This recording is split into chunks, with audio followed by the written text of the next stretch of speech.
Pada pagi Selasa, sekitar jam 8.10 pagi, satu kebakaran berlaku di saluran paip utama milik Petronas Gas Berhad, PGB, berdekatan Putra Heights, Puchong, Selangor. Insiden ini telah mencetuskan siasatan oleh pihak Petronas untuk meneliti punca dan kesan kebakaran tersebut. Menurut kenyataan rasmi Petronas, saluran paip yang terjejas telah diasingkan segera bagi mengelakkan sebarang risiko lanjut. Semua pihak berkepentingan telah dimaklumkan mengenai insiden ini untuk memastikan tindakan yang sewajarnya dapat diambil. Walaupun kebakaran berlaku berhampiran 3 stesen minyak Petronas, iaitu PS Putra Heights, PSKM2 LDP dan PS Putra Bestari, stesen-stesen tersebut dilaporkan tidak mengalami sebarang kerosakan.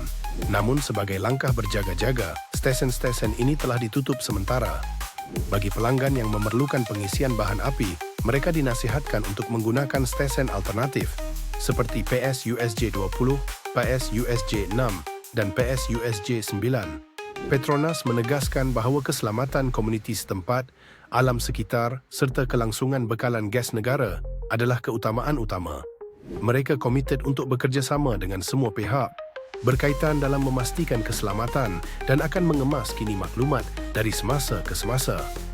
Siasatan lanjut sedang dijalankan untuk mendapatkan gambaran penuh mengenai insiden ini.